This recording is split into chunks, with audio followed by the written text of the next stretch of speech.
মাঝে মাঝে অনেক কিছু ইচ্ছা করে, কিন্তু আমাদের মধ্যবিত্ত মানুষদের ইচ্ছে থাকলেও উপায় হয় না, কি আর করা যাবে, তাই না?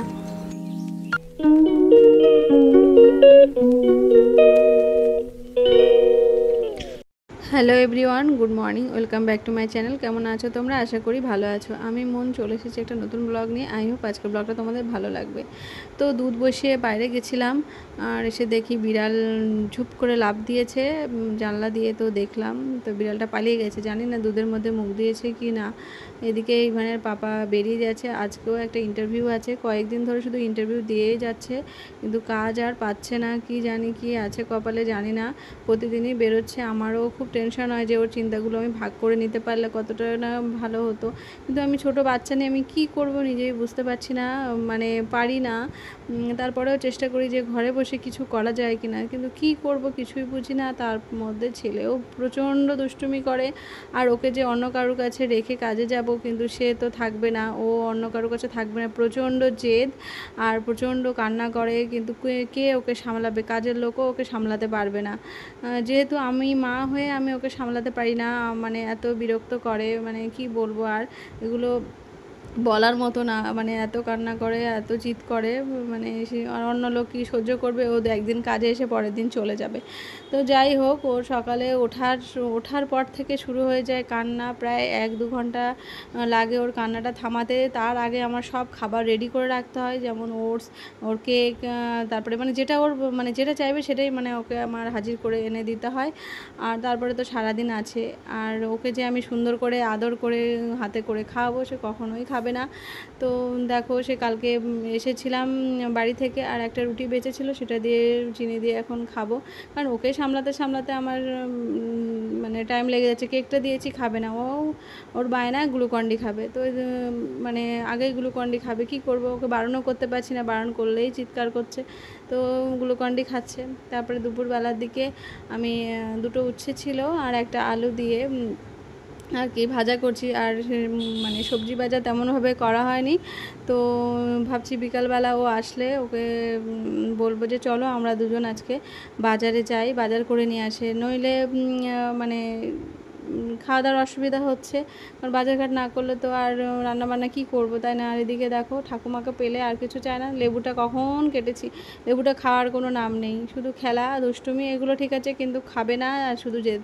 মানে এটা কোনো কারণ, তাই না, যে খাবো না? বাচ্চাদের খিদে পেলে তো খাবে, খিদে পেলে কখনোই খাবে না, এটা নিয়ে আমার ভীষণ টেনশান, চিন্তা, কিছুই ভালো লাগে না, নিজেরও খাবার দাবার খেতে ইচ্ছে করে না। তো তারপরে আমি এই যে আমার উচ্ছে ভাজা আলু দিয়ে নিয়ে এসেছি, আর আন্টি শাক দিয়ে ডাল রান্না করেছিল, সেটা দিয়ে দুপুরে লাঞ্চ করব। আর আন্টির কাছে ও ঘি ভাত খেয়েছিল। আর এই যে সন্ধ্যেবেলা চা নিয়ে চলে এসেছি, আর তখন একটু ঘুমাচ্ছিল, মানে প্রায় 5টা নাগাদ ঘুমিয়েছে। তো ভাবলাম যে ও ঘুমাক, পরে উঠাবো। আমি আর ইভানের পাপা চা খেতে বসেছি, বসিয়ে তারপরে ও একটু উঠলো 7টার দিকে। ওঠার পরে ওকে খাবার টাবার দিয়ে ঠান্ডা করিয়ে তারপরে নিয়ে আসলাম হচ্ছে বাজারে, মানে আমরা বাজার করতে বেরোচ্ছি আর কি। আর তখনও খুব কান্না করলো, সন্ধ্যেবেলা জুতো পরবে না, আর জুতোটা মানে পাটা ঢোকালেই জুতোটা হয়, জুতোটা কেন হচ্ছে না, এর জন্য প্রচণ্ড চিৎকার। মানে একটা বাচ্চা কাঁদে, কিছুক্ষণ কান্না করলে ঠিক হয়েছে, মানে ওর চিৎকার করে কান্না, মনে হয় যেন কেউ মেরেছে, কেউ খুব বকা দিয়েছে, সেই রকম কান্না করে। যাই হোক, অনেক দিন বিরিয়ানি খেতে ইচ্ছা করছিল, কিন্তু এই যে মানে রাত তখন 10:30 বেজে গেছে, সব দোকান বন্ধ। তো এইখানে আসলাম, তো 1 প্লেট বিরিয়ানি নিলাম। তারপরে আরেক প্লেট বিরিয়ানি নেওয়ার কথা ছিল, ইভানে পাপা বলছিলাম না থাক, 1 প্লেট থাক, আবার 100 টাকা থাকলে আমার বাজার করতে পারবো। ঠিক আছে তাহলে চলো। তারপরে ভাবলাম যে বাড়িতে আসি দিই, বাড়িতে এসে ভাত বসালাম, আর এই দেখো পুরোটা ছেলে আর বাবা মিলে খেয়ে অবশিষ্ট আমার জন্য ওই যে ওইটুকু রেখেছে।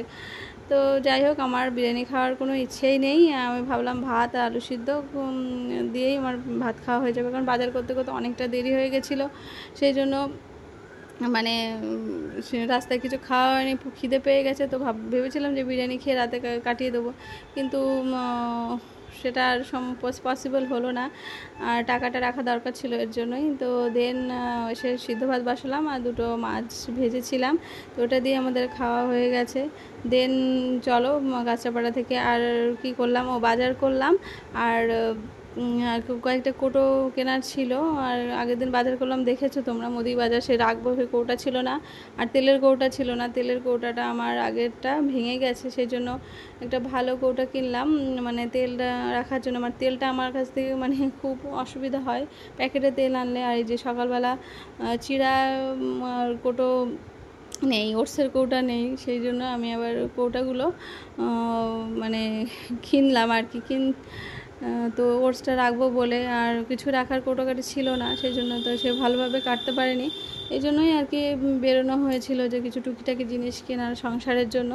তো এই দেখো পুরো বোতলটা ভেঙে গেছে, এই জন্য তেলটা রাখতে পারছি না। তো তেলটা তো রাখতে হবে, সেই জন্যই আর কি ওই বোতলটা কিনেছি। আর এই যে 3টে কৌটা কিনেছি সেট। তো এই 3টের মধ্যে আর আপাতত এখন চিড়া, ওটস আর বিস্কিট এগুলো রাখা যাবে আর কি, কারণ নষ্ট হয়ে যাবে না তো ওই প্যাকেটে করে রাখলে। তো আরও কেনার ইচ্ছে ছিল, কিন্তু আর সামর্থ্য ছিল না বলে আর কিনতে পারিনি।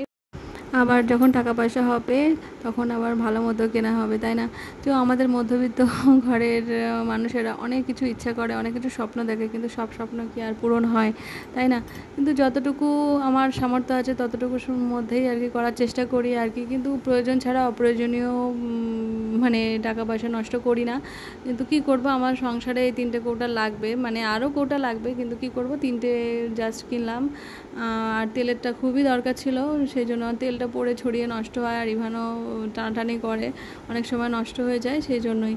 তো ইচ্ছে আছে রান্নাঘরটা খুব সুন্দর করে সাজানোর। তো দেখা যাক, যদি উপরবেলা চায় তো রান্নাঘরটা খুব সুন্দর করে সাজাবো আস্তে আস্তে, একটু একটু করেই টাকা জমিয়ে রান্নাঘরটা সাজানোর খুব ইচ্ছে। তো দেখা যাক কি হয়, আশা করি সে স্বপ্নটা আমার পূরণ হবে।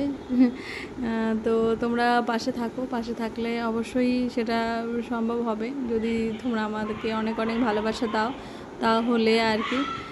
তারপরে তো দেখো কৌটোগুলো সত্যি খুবই সুন্দর হয়েছে।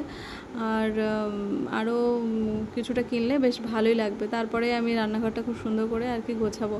তো এখনও সেভাবে সাজানো হয়নি, তো আরও কয়েকটা কৌটা কিনে আবার ভালো করে সাজাবো, তোমাদের দেখাবো তখন। তো আজকে ছিল এই যে একটা ছোট ব্লগ, কেমন লাগলো অবশ্যই কমেন্ট করে জানিও। তোমরা ভালো থেকো, সুস্থ থেকো, টাটা, গুড নাইট।